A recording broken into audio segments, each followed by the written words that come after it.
light in the darkness. At Halloween, many of us carve pumpkin or turnip lanterns and place them as guardians at our windows and our doors. Now, once upon a time, these were to scare away evil spirits who might upset our happy homes. But not always. Legend has it that a light in the darkness could also guide the traveller home, guide the ghosts of our loved ones too, to guard us and be honoured by us, to protect us from harm. Sometimes light brings rescue. A tale, closer to home this time, from Bannockburn. The faithful in ages past, those seeking comfort and succour in sickness and strife, might seek the aid of a holy relic, a rib, a finger bone perhaps, a braid of hair or scrap of skin belonging to some favoured holy man.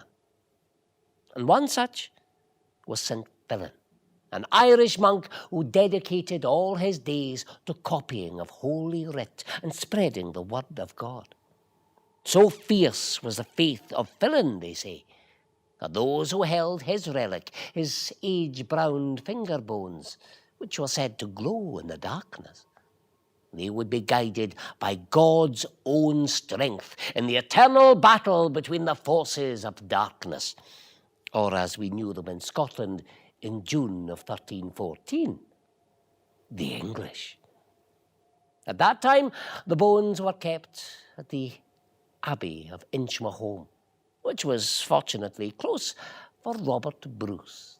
For within the coming dawn, he would lead his rag-bag army of farmers, tradesmen, hardly a proper soldier among them, to face the finest force in Europe, England's king, Edward, the hammer of the Scots.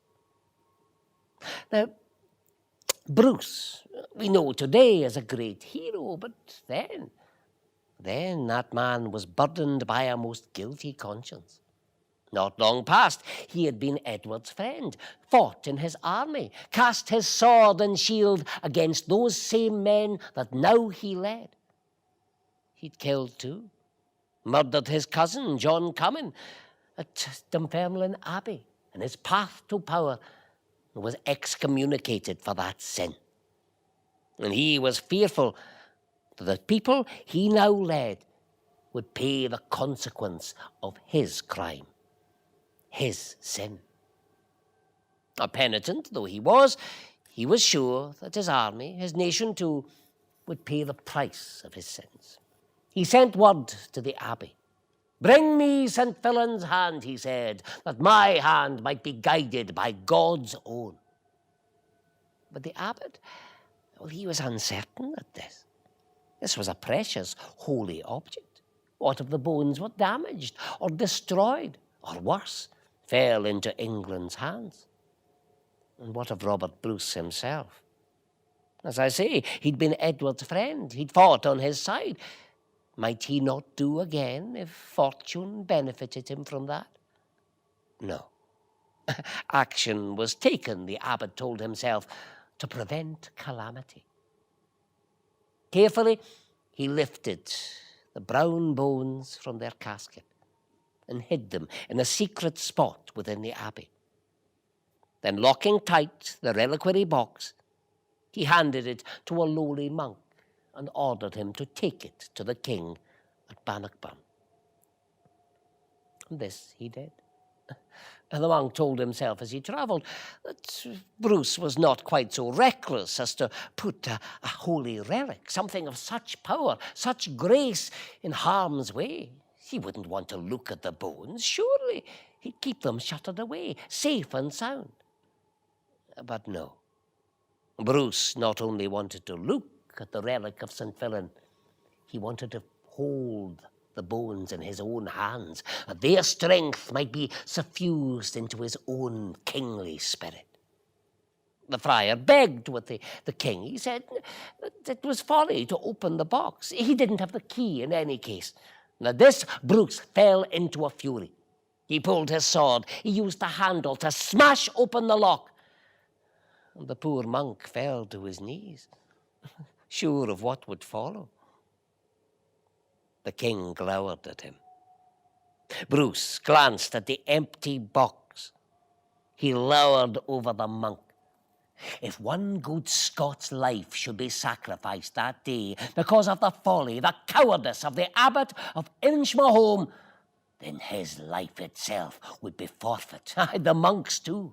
He raised the casket high above his head, ready to bring it down on the friar's head, to smash his skull wide open. And the monk closed his eyes. He cowered. He knew the blow would fall within an instant. Yet it never came. When at last he opened his eyes, he looked up.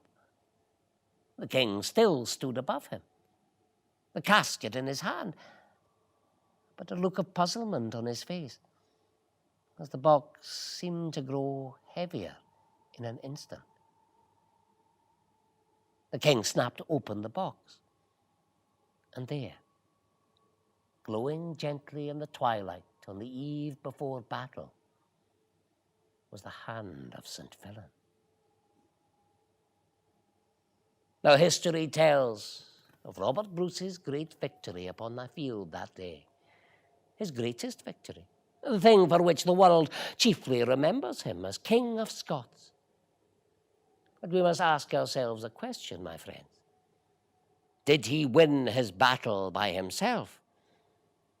Or did the king have a helping hand? You decide.